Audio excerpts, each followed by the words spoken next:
Hello everyone, this is part 3 of The Guide to Your Immune System by Dr. Darshan Shah, that's me. I'm going to talk to you, if you haven't caught the first 2 videos, the first one goes over kind of a big picture of what the immune system is. The second one I talked about the innate immune system, which is the more rapid, basic part of your immune system.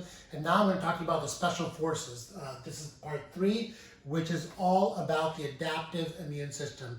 I call it the special forces because it takes a little bit of time for this to get its intelligence, but when it does, it is extremely effective, extremely rapid, and very targeted to the virus or bacterium that is invading your body at that particular point in time.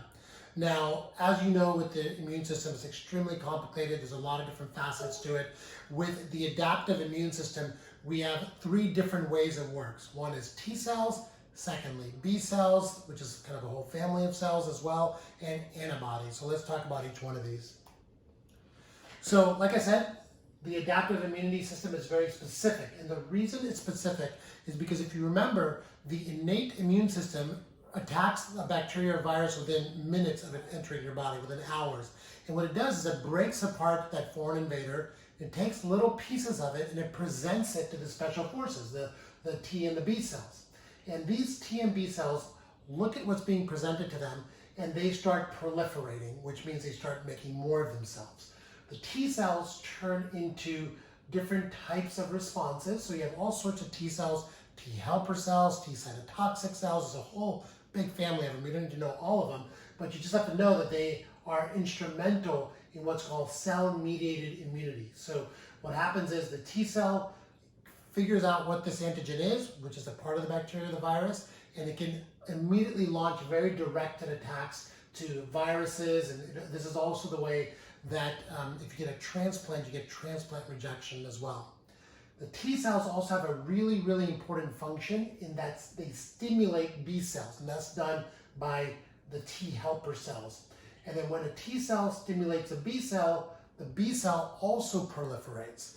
And that B cell then starts making antibodies. And when a B cell becomes an antibody-making cell, it's renamed a plasma cell.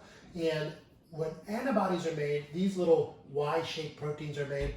These things are like targeted missiles that attack these foreign invaders. And antibodies, as you know, we measure them. We can tell what different types of antibodies we have, and they have a lot of different functions. So antibodies themselves can kill viruses and bacteria. They can also attach to cells and cause other cells to come and attack those foreign invaders as well. So the antibodies are attractive to other types of cells, so they know which cells to attack and which cells not to attack.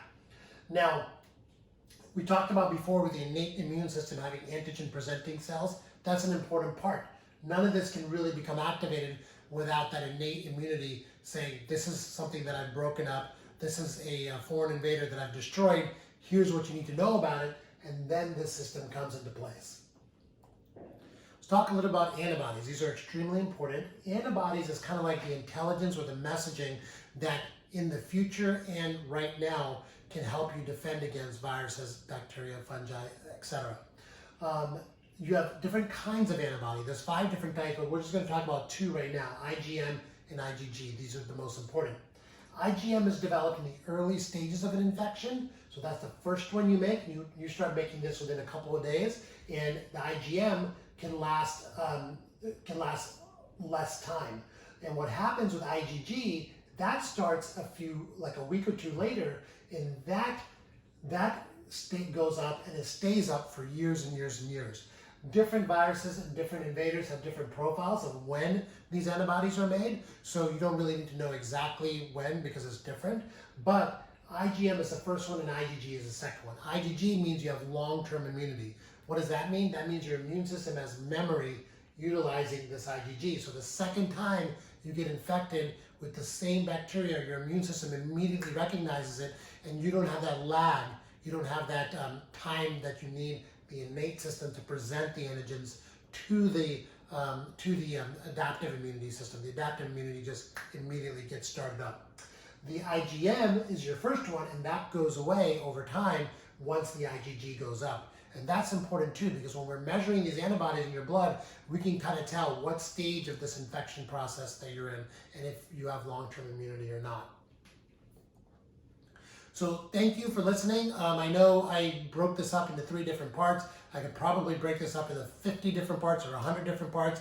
There's, of course, a ton of resources online if you want to learn more about the immune system, but I think these are the things you really need to know to understand how supplements work that affect your immune system, to understand why viruses are different than bacteria, to understand how your immune system is working, what the different components are, and also to understand how autoimmunity happens. Once you know these basics, subsequent videos that I do about all of these different topics will make more sense. Thanks for joining me. If you have any questions, please put them in the comments below or reach out to me by direct message. Thank you.